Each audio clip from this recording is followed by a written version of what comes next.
Nau mai, hoki mai, ko Anna Rafitikono toko ingoa. I'm Anna, I am Head of Audience and Senior Writer at The Spin-Off, and I'm filling in for Duncan as host of The Fold for the next few weeks. I'm really grateful to have Glenn Kine with me here today to talk about the impact of Trump's tariffs here and globally on the media, advertising, film and television industries, and the latest in terms of what's happening at NZME. Hi, Glenn. Welcome to The Fold. Kia ora, Anna. Hey, good to be here with you. This is a nice change-up. You know, Duncan's out of the picture and we finally get to tell some good stories. It's a Glenn Anna takeover of The Fold. And the media news has not slowed down at all, despite the fact that Duncan Grieve is not here. I know. Even I got a message driving in here this morning. We've got to ask Shane Carr if he can do his reporting late in the week to get us a bit more ready for the Monday record of this podcast. But the news around MediaWorks and Oaktree in particular having sold their shares to Quadrant. Interesting news. We can come back to that. Literally dropped sort of as Glenn says, as he was coming in. So we will get to that. I thought today unbelievably, it's been 2 weeks since you and Duncan talked about NZME, and a lot has happened. A few more letters.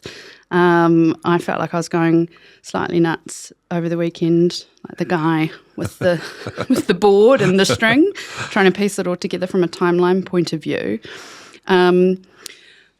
Let's maybe pick up, because the last time you and Duncan talked about it, you both made the observation that you didn't think that the board had yet made their case around why them to shareholders, and also based on kind of, I guess, the product, the journalism. Yep.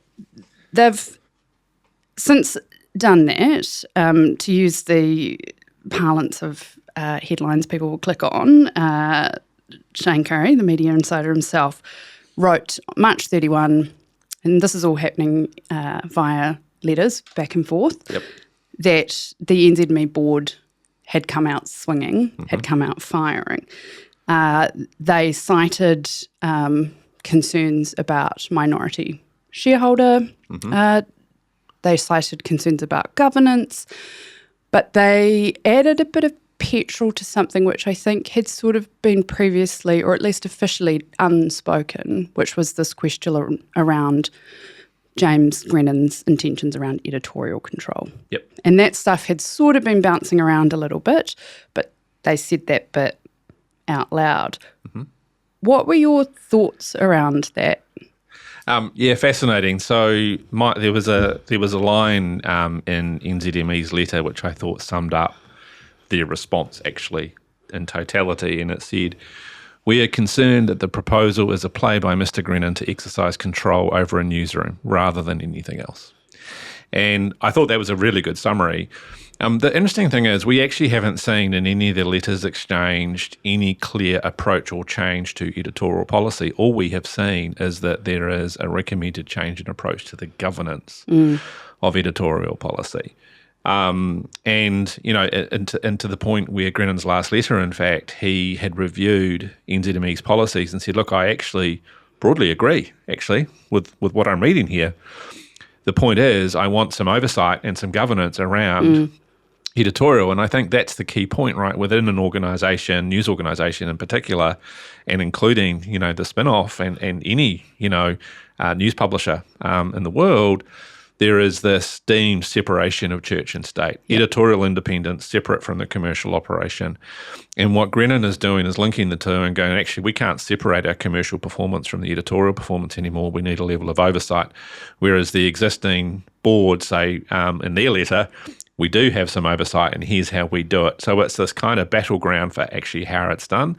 The elephant in the room, of course, and the unspoken word is that the speculation that Grenon and his new board nominees would shift the editorial to the right. But actually, that hasn't been stated. No. We haven't seen any commentary about that. No, we haven't. It has all been, I guess, speculation gleaned largely off the back of Grenon's previous involvement with the centrist, right? Charlie Mitchell did a really excellent analysis, really a straight down the line analysis of the centrist, articles over a span of time. Looking, I guess, so the centrists talk about being unbiased, and I should be clear that Grenon is not involved with the centrist anymore. But one of the lines that they put out into the public arena is that it's about unbiased coverage, right? Mitchell went through and kind of analysed and, quite clearly found what he plainly, I think, states in a way that is not over-egged. There is an ideological position that the centrist leans into. Now that the question of, I guess, editorial control has been thrown into the mix by NZME's board, do you think it's fair to make determinations or inferences about Grenon's intentions based on a media venture he was previously involved in, and one that I guess people are making assessments about in terms of its ideological position? I think we should assume nothing at this point, but I think the relevant shareholders who have to make a vote should absolutely be asking these questions around the intention. And, this comes down to, the sort of centrality of news reporting to not hold bias. And that is such an enormous and difficult question. It's so hard to totally remove bias, if not impossible. Look, it's impossible. It's impossible. We all have backgrounds, we all have views, and we all have positions. And this is one of the great challenges with artificial intelligence, by the way. The people that are training them, are they the ones that have bias? All of this stuff. But anyway, the board the shareholders, I think, really need to satisfy themselves that the approach that Grenon will take through governance of editorial will lead to a better commercial outcome than what NZME are currently chasing. And that's not guaranteed.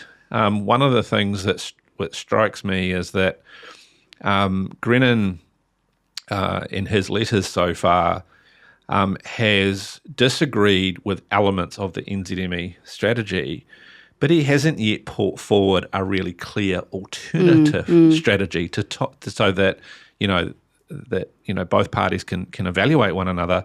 I suspect what NZME are hoping to achieve by delaying the annual general meeting is to draw all shareholders into that, so that there can be a really clear point of comparison between the two plans, so that they can vote accordingly with which one that they believe in. So that was part of the March 31 news, was that they were going to push out the shareholders meeting, which was meant to take place on April the 29th, and now is early June, 3rd of June, I think. I think one of the tricky things around this conversation about bias, leaning, or an ideological stance, because there are media outlets all over the world that have proudly a clear editorial sort of stance or position. Fox News, anybody? Exactly. I think Patrick Smelly raised and he's become a character in this now via some of what was said in Barbara Chapman's stuff on March 31, but we'll get to that. But he previously raised what I thought was quite an interesting question, particularly when you talk about revenue and where that comes from for media companies now, and the fact that there's obviously your advertising revenue, and we all know what's going on there, and then there is your audience revenue, right? Yes. And your subscribers. He, I guess, was questioning whether or not there was a large enough market in New Zealand for a quite clear right of centre lean from a media outlet. And he cites NZME's only kind of test of that having been ZB Plus, and that didn't last particularly long. What are your thoughts about that? And I guess the very tricky balance around catering to audience and audience preference, and them being an increasingly, bigger part of the pie for media around how they raise revenue. Yeah, it's really interesting, right? And the underlying assumption here, again, which we should just say, is that the assumption is that there is a desire to move editorial to the right. look, a couple of things. ZB, before ZB Plus, so just ZB on its own from an advertising point of view, Duncan and I talked about this, as a case study of one brand that, is to the right, centre right, I would say, not far right. It is extraordinarily profitable. The advertising dollars it draws in, the competitors are a distant second in terms of the revenue it's pulling from the advertising community. And people that want to associate themselves with the announcers, the money that they draw from live reads, for example, of advert is quite extraordinary. So there's clearly money in the advertising community for that. And the advertising community, as we know, has more scale in it than audience revenues. Audience revenues, though, are, I think, going to become increasingly important for any news publisher, be it the spin-off, be it NZME, as the sustainable point of difference as the ad market continues to favour the global platforms more and more. And we go through shock of ad markets. And in fact, we're at the risk of about to go through another big one, potentially. We'll come back to that. But and Grenon is kind of pointing out, I think, in his letter to go, well, from an editorial point of view, the audience revenues from online and papers have flatlined. Yeah. We need to do more. We need to actually focus on that, make that stronger, make that a bigger pull, because that's going to increase the value of the company. And I'm not suggesting with that he's suggesting they do less on the advertising front, but it's about where the focus and energy goes. And if you try and do two things and try and do them well, it just spreads your focus, right? And the challenge is, I think, that NZME, it would appear, and we don't know the detail behind this of their data, but it would appear have, pretty aggressively chased incentives for their staff that reward the click. And that click is driven by advertising dollars. It would be really interesting to see how that's balanced out through incentives that reward engagement and new sign-ups that people go, actually, yeah, we really want to engage with this. And actually, during a time of crisis and a downturn, they don't churn away. They stay engaged with that subscription. So I think that is one of the core battlegrounds between Grenon's strategy and NZME's strategy that I think we'll see more of that play out over the next 6 to 8 weeks. Yeah, I mean, it's an interesting one because it sort of, in part, leads us back to the man who sort of asked the question about market size, Patrick Smelly, and Troy Bowker. Yep. Who took umbrage at him specifically being named by the NZME board. Which I was surprised by that. Yeah, it felt quite personal. Where essentially it was kind of inferred that he held views and that's where some of their concern about editorial control was coming from. And Bowker came out and said that he had shared some commentary with Patrick Smelly, the founding editor of Business Desk, one of our very best journalists, about the nature of some of Business Desk's work, and sort of said, it's a business website. I don't necessarily want to see social commentary, right? Which again is this kind of thing around audiences and how much they've got to say and how much sway they have around what people are doing. What did you think about some of that stuff? Because obviously it's quite a rare day to see Smelly called out, and then you had the preceding event around, Bowker being named in NZME's play. Yeah. Look, I was surprised because, at the heart of this, I don't think this should be about individuals. I think this should be about a clear strategic narrative around this company is going. And the views of the shareholders and therefore the makeup of the board. Like, I think that's where the debate needs to be as soon as we get into kind of character assassination. Either way, it's a bit of a slippery slope. And I also thought that, if individuals were going to be called out, I was surprised that NZME would do that. I would have thought there's probably other players and publications that actually aren't directly involved in this that could possibly do that, if they wanted to. So yeah, I was surprised. I thought that was a slightly low blow. and certainly felt sorry for Patrick being pulled into this, because I know he would not want to be pulled into this in any way. But again, let's just go back to the point of kind of how this all came about. Should quality editorial invite opinion by its journalists? And this is a debate that has been going on for a very, very, very, very long time in the publishing world, all around the world. And I think it's real, from my perspective, and my role with the News Hub previously, it was just really important that it was clear in the eyes of the, be it the viewer, the reader, that it was opinion. It had to. It was really important that it was clearly stated what it was.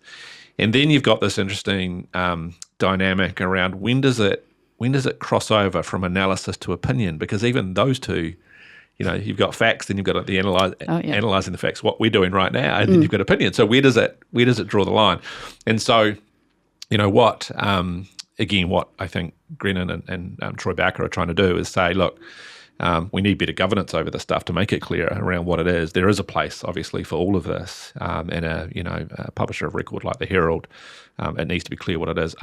By the way, as a reader of the Herald, I've always been really clear when I'm reading opinion versus when I'm reading, direct down the line fact-based reporting. Oh, look, I think it's a thing media have been conscious of, particularly in the last few years with some of the discourse around trust levels and institutions and stuff, have gone out of their way to signal opinion on the spin-off is a different colour. It's on a different colour background, and there's like italics, and it's very clearly marked. I mean, I write a fair bit of opinion. I think it's tricky, right? Because there's an idea in some people's head around what news media journalism is, and to some people it's like the 5 p.m. bulletin on RNZ or the 6 o'clock news or whatever. And then there's a whole bunch of media post the internet that's kind of exploded into a whole lot of different kind of forms and fulfilling different kind of audience needs. And I think the thing, I don't think this is too inside baseball, but the thing with opinion is it does really well. It does really well. People want to read it in part because people, and this is probably the flip side, like to have their own beliefs and biases confirmed. But more often than not, I think people are sometimes just looking for guidance around what to think about certain matters. And I think that line between opinion and analysis is kind of where that's where you get, this is not just analysis anymore. There's an offering here around how to think about something. I think it's part of a very rich offering from media, but I absolutely understand why it's contentious. Well, and it's happened, like if we go on the editorial journey over the last 20 years, we do see more opinion from key leading, media figures in publishing. And the reason we're seeing that is because, Meta and others have built their platforms on the back of opinion coming through, and the publishers are trying to compete with that and seeing the benefits of doing so. So I don't think it's going away. I think this debate has really come about because of the impact of social media. But I do think it needs to be really clear, as a good responsible publisher, that you read an opinion. I'm very pleased that we managed to boil it all down to social media. Duncan will be like, get her off. Maybe to wrap the NZME stuff, not that there's ever any real wrapping on that, where do you think it's at now, and what do you think the impact of any kind of takeover panel decision might be? Yeah, well, the takeover panel have said there may be an issue there with the manner in which he acquired his shares. I'm not sure how far that will go. My assumption is that will be remedied and be a minor issue in all of this. Look, I think I'm expecting that we will possibly see another letter from Grenon this week on the back of responding to NZME, and more then letters, a bit more to and fro. But I think ultimately, look, here's what I would sum up and say. It was interesting for me in that the NZME letter did not dispute the shareholder support that Grenon had. I thought that was instructive. Clearly, the delay, as we talked about in the AGM, is trying to garner that support. So where's the sort of, I guess, the number where's the number at right now in terms of what Grenon has said? And depends which metric. So he has used. He's come out and said with his 10%, and he has additional 37%, so about 47% support. Confident of getting over 50. He's used another metric by looking at previous voting and the various proxies that were voted again on that basis. He believes he has over 50%. So we haven't seen NZME directly challenge that. That will be a next interesting thing to see if they do challenge that, because that would then suggest that actually there is a real battle here, right, in terms of the shareholders and their views. One of the other interesting things is, let's not forget, Grenon can just increase his stake. He's bought 10%, just under 10%. He could go to 20%. He's a wealthy man. He could do that. That changes the game if he does that. I also thought it was interesting that Grenon, in his most recent letter, made the call for communication. He wanted to hear from as many stakeholders as possible, and made his investment capital company or individuals available to communicate. He gave their email addresses, and he was keen to hear from employees, suppliers, customers, and advertisers. So that will be interesting to see whether or not we see some commentary come through from that. One of the things that I can say from the advertiser community is I imagine that one thing they don't like is uncertainty, and they will want to see this wrapped up as quickly as possible. And then as we move closer to the AGM, I think it's on the 5th of June, wasn't it? One of the things to potentially keep an eye out for is, and this both parties, does Grenon realise actually he's lost ground and gone, actually I'm going to call it and walk away, or do we see resignations from the NZME board ahead of time because they go, actually we've lost the battle, we don't have the shareholder support? And so those two things are things to keep an eye on, I think, as we continue to see letters exchanged and positions firmed up. But I would really hope to see, particularly from Grenon's perspective, a clearer alternate strategy or points of difference from what NZME are currently suggesting. Yeah, I mean, look, many more letters to go. To be honest, anything I know about board takeovers, I learnt watching Succession. Well, you're watching a real life version here, and I suspect that comment has been made inside the NZME board. They probably feel like they're on an episode of Succession a little bit. Okay, let's talk about another really chill, relaxing topic, which is Trump's tariffs, Liberation Day, and maybe look at kind of the broader global context, and then how it may or may not impact what's going on in New Zealand across media and advertising and film and television. Will impact will be my view. Will impact. Yes. So look, in case you have been incredibly sensible and have avoided the absolute waterfall of apocalyptic headlines about tariffs, Trump made that announcement. The Rose Garden held up charts. It was great. New Zealand, he's doing reciprocal tariffs. New Zealand is 10%. It's the same for Australia and the UK. It's 34% for China. China have already hit back with retaliatory tariffs. It's 46% for Vietnam. And then for the herd in McDonald Islands, I don't know if you... Apparently no people, just sheep. Just the penguins. Just the penguins, So the penguins there are reeling from the news that they'll be paying a 10% tariff. There's a supply issue with fresh fish coming. Anyway, I mean, there was a lot that was obviously fairly comical. Reading some economists over the weekend, some smarty worked out that if you asked ChatGPT how to formulate a global tariff policy that set an even playing field for the United States, what you got was the formula that they used. Oh, gosh.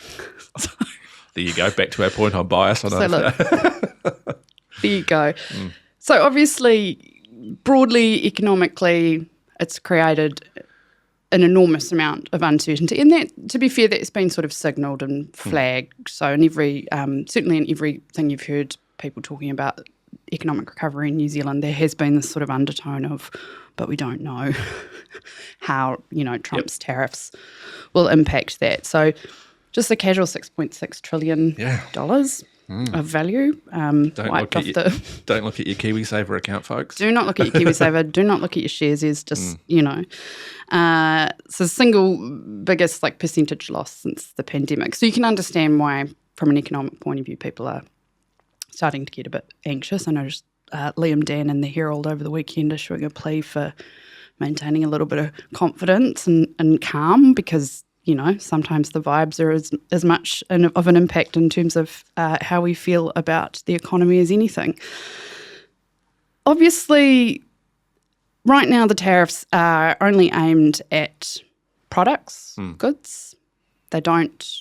They're not service based. Yep. Yet. So, as it currently stands now, and we'll talk about what some of the other big global players are talking about, like the EU. What do you think the impact of this, Liberation Day tariff spree, biggest kind of wrecking ball to the sort of global rules of trade, will be on, I guess, the global kind of media, advertising, film, television industry? Yeah, I think the first thing is that this will depend on how long this lasts. Because Trump's, clearly trying to create a negotiation with other economies. And, it was interesting to see, Elon Musk come out and, think what you will of him. But, he came out and said, my recommendation was to create a free trading zone with Europe. And so if that's the goal and that happens, that's not a bad thing, is it? That's actually a good thing for world trade. And so it really does depend on how this thing lasts. But assuming it does last, and every indication we have at the moment suggests it will, there's nothing to suggest it won't. The first impact is, you've got huge uncertainty in the markets right now. No one knows where this is going to end, how it's going to end, and no one's quite sure on the true direct impact. And even though New Zealand have got off relatively lightly, for me, it was never about the impact of New Zealand. It was about the impact of China, and seeing that, if the cost of goods goes up around the products we import into New Zealand, that means, mum and dad at home are going to be paying more at the shelves when they go shopping, and that's a problem. And, if there's less discretionary money being spent in the income, that means advertisers, the first thing they'll do is start to reduce their marketing expenditure and advertising expenditure. We've just been through a really ugly cycle of that for the last 12, 18 months. And we've just been talking about green shoots. If we go into another cycle of that, I fear for what that will mean for local media in a really large way. It's definitely going to hit global advertising. Whether you're, Netflix or, Warner Brothers Discovery, doesn't matter which company you are out there. If you're relying on advertising dollars, that's going to be in jeopardy for the next little while because of the uncertainty. And the other thing is, as uncertainty creeps in, and mum and dad are talking about this at home, and they go, you know what, we need to tighten our belts a little bit and put every cent away we can. Discretionary choices start to get made, and things like going to the theatre stop, paying for streaming services. We might not pay for 5, we may only pay for 3. All of these things start to happen, which means that our industry will contract before it can go forward again. And in that contraction, what will happen, right? We don't know. How much more can people, in particular local media, how much more can they, how resilient are our business models to absorb this? But again, this is very conditional on, how long this goes for, because if we do get to a point, say in the next couple of weeks, where, deals are done, the tariffs are removed, you'll see the flip side of what we've just seen. You'll see markets, rocket and rebound strongly. Yeah, I think that's the thing. There's already been quite a bit of commentary around the fact that this may all just be a three-dimensional game of, trade chess in terms of the tariffs being used as a negotiation tactic. I mean, Trump pushed back the TikTok ban again by 75 days on the basis of the fact that is probably being used as a negotiation kind of bargaining chip with China at the moment.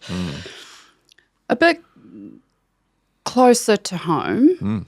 So as we've said, the tariffs don't currently apply to services. So one of the things the EU has talked about is whether or not part of the way that they respond, or indeed retaliate, is to look at hitting US companies who are service providers like Google, Meta, the streaming companies, all of that kind of stuff, with the full kind of EU arsenal.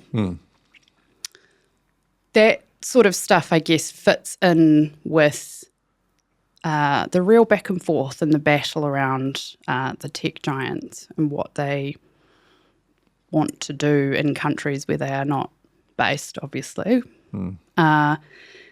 And therefore, I guess, has an impact around a lot of the conversations that are being had over digital taxes or tech titan kind of levies here at home around getting streamers to invest, for example, in local content production. Digital bargaining. The Fair News Digital Bargaining Bill, all of those kind of conversations. So Anthony Albanese, who's obviously in election mode, and the Trump tariff stuff has kind of reframed his campaign in quite a big way now, because I think a lot of people were predicting that he'd get absolutely hosed by Dutton. He's come out and he's doing a real kind of Australia first thing around, making sure that the big tech companies pay and that they invest, and obviously their stuff around a kind of digital tax or levy or however you want to talk about it is sort of a little bit frozen in time now, and we were waiting for that around the Fair News Digital Bargaining Bill at our end. Trump has made it clear he doesn't like these big American companies being forced to pay in other markets. We know that Elon Musk and his mates have been in his ear about, making sure that they kick all this kind of thing to the curb around the world. We know that the Motion Picture Association has made noises about that. In terms of where we're at, and probably the most pertinent thing outside of the bargaining bill is the current proposals for media reform in New Zealand. Yep. One of which has a proposed recommendation. I should say it's very much in draft and out for people to give their feedback on, is that global streamers need to make an investment in the production of local content. Yep. Where do you think, I guess, what we've seen over the last few days and have known has probably been coming for a few months? I don't think policymakers are necessarily, they haven't been fumbling around in the dark here. Where do you think that leaves some of what's probably being held on to as a bit of a great white hope around lines of funding for local content production? Yeah. Well, let's go through each of those things, actually, each of the things that were recommended in the media reform, because I think each are impacted differently as you go through them. But first of all, I do expect that the EU will retaliate by some kind of, taking some kind of very principled issue against the big global platforms. You've got to remember this is a game of scale, right? And the big scale players want to inflict as much kind of perceived damage as possible. And so, that's why you've seen New Zealand and Australia governments come out and say, look, we're not really interested in retaliatory tariffs because we just don't actually have the scale to be able to, make a difference there. But I do expect those things to happen. So I do expect then to see the Trump government look at more deeply things like services. And the way I've been reading the tariffs, and if I think about, Trump's use of the global platforms as sort of extending his version of free speech, right, using it for his own kind of purposes to progress this kind of one America sort of policy. It's hard to fathom that he would not do any or let any government interfere with that. Yeah, totally. Right? It just doesn't doesn't compute. It doesn't track well. So anything that's going to be adverse to American business interests, you would expect that either Trump, the government themselves, or certainly lobbying groups on behalf of those companies are going to be, in Trump's ear. And so I expect they are, and we saw that, I think, was it over the weekend where it came out that Google, Meta, their lobbying group are very much talking to the government about the Australian position, going, actually, we know you need to intervene here. So watch this space, I think, is the issue there. But let's assume that we do move into services and these things do start to get take a look at. Again, New Zealand's probably not in a position where it's going to jump in and volunteer all of a sudden things that are considered a tax to doing business in New Zealand on the platform, because they will fear what the retaliatory position would be from the US. And so, I think Fair Digital Bargaining Act, we haven't heard anything from, the minister for this for a while. My suspicion is that's over. It probably can't proceed because it will be viewed directly as a tax on American business interests. And I think if that's the case, it wouldn't be a bad thing for the minister to come out and call it and give media publishers that level of certainty. But when you look at the media reforms, the first one was prominence and introducing this must-carry requirement on local TV services, which is a good thing in terms of making sure that New Zealand content is seen or has the opportunity to be seen by New Zealand eyeballs. And what we're talking about, for our listeners out there, is when you buy a new TV these days and you set it up, the first thing it prompts you to do is download your apps. And those apps typically are Netflix, Amazon and others. Yep. So the New Zealand apps aren't there. And so what they're talking about is actually bringing the New Zealand apps and experience to the fore. How that's done is not yet articulated.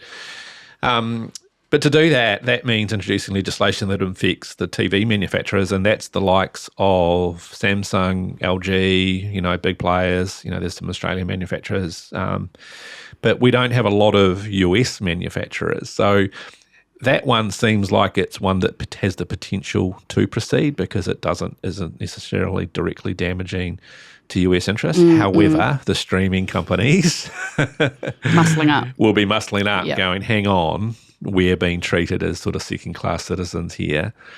We're not being preferenced, or we're not on an equal footing, at least. And so, from a manufacturer point of view, you go, this could potentially be okay. But from a streaming point of view, you certainly have to, I think, start asking some questions. Local content investment. The proposal was that it would impact everyone. So local broadcasters, streamers alike, anyone that wanted, a footprint in New Zealand would have to pony up the money. I don't see how that would be treated or viewed as anything other than a tax. Yeah. And the NPA, you talked about, they will be very strong on this point. And I also, it's an interesting one because given the state of local broadcast and the revenue challenges, even though it would probably be applied as a percentage, it does actually feel like another constraint on those business models to be able to thrive and navigate themselves into the future. So it's sort of adding a compulsory kind of component because the money is there. Yeah, they already do it, and the government would no doubt put it as a percentage around their current commitment. But if markets get worse and they have to cut costs, it's easier for these companies to buy content than make content. It's cheaper. Yeah. And so, I don't see that local content investment one proceeding at the moment. Captioning, great idea. I think that will proceed. The major streamers already do it. TVNZ3 do it a lot already on a lot of their content, and so I think that will happen. The tech is there, and reasonably, I say reasonably, but could be set up pretty effectively and efficiently. The next one is around modernising media regulation. For me, this was a big one. And this talks about, do we collapse the Media Council and the BSA together? Do we have one kind of uber regulator? And from a value set point of view, I think that would be a great thing because, treating our broadcasters the same way we treat our international platforms would be a really good thing to create a level playing field as best we could, particularly when it comes to dissemination of harmful content and, all of these other things that happen. I know I'm preaching to the converted. Yeah, I mean, I think, I did talk about this with Duncan last week, but the stuff that's being proposed specifically excludes social media giants. So global platforms we're talking about, you know. Yeah. Some of the better behaved ones already anyway. Yeah, that's right. But bringing that all together, if the government could do it, I think would be inherently beneficial. It would clean up many segments of our industry where we struggle. I'll give you an example. The classification of content. So a same piece of content can exist in a cinema, in a streaming service, and then on free-to-air TV, but be classified three different ways. Yeah. It's crazy, and adds a lot of complexity to these businesses. So, I do think tidying that up. I think that's one they could do, but I think it's inherently hard because they have to collapse a lot of existing kind of ecosystems, put them together, and as you say, there's no way the global platforms are probably going to let them do that. And then you've got merging the funding bodies, and there's been a lot of talk about this. My view on this one is that it's really hard to see the direct benefit of merging those funding bodies. I get that there are operational efficiencies, but they're at the margins, I think. And to execute against that, you have to then look at how the funding bodies are represented in all the trade agreements that exist in New Zealand, and they then have to change. And this doesn't feel like the environment where that's going to happen at the moment. So that's an issue. But also, I think if the government wanted to do something, and when you go through that list, captioning and that one are probably the two that they can do with the least amount of impact and pushback. Yeah, and I guess that looks sort of most likely given the sort of, I would say, large rippling tsunami waves of the tariff stuff, right? Yeah. Like they're the ones that are the least attached to kind of what's going on. I mean, nothing is detached from what's going on around the world, but they feel a little bit more domestic. Yeah. Yeah. Yeah. So I think, I'm not sure when we're going to hear from the government in terms of next steps on any of this, but, that's my hot take. Well, there was certainly nothing in the new quarterly action plan released. I think the closest thing we got to something resembling something in the broad information technology media space was that they're going to release an AI strategy. Yeah. So maybe we can talk about that when that happens. I think quickly before we wrap up, let's just get back to the news that landed when you were driving in around MediaWorks. Yeah, so MediaWorks have been owned by two private equity companies historically. Oaktree bought out Ironbridge Capital, like 2012, 2013, background there.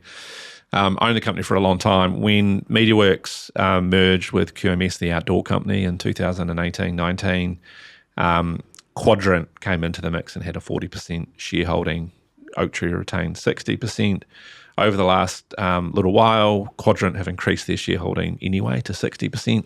And then it came out today that Oaktree are now out and Quadrant hold 100% ownership of MediaWorks. I should say we don't know, I haven't seen yet any deal detail to know kind of underlying what's happened with the debt, what's happened, what did they pay, what are the kind of financial consequences of that. So we'll do that work over the next little while to try and understand it. But, for me, it would suggest that, and this has been reported for a while in Australia anyway, that QMS, now that it's consolidated its position and has a true 100% ownership in Australia and New Zealand, particularly of the outdoor business, that's a business that potentially can invite either investment or be sold to another organisation, and it's a pretty clean path now for that to happen. What would happen with the radio side of the business is unclear. It could be included in a transaction or it could be kept aside, still under ownership, but just sweated for cash for the next little while. So I think there's a bit more to play in this yet.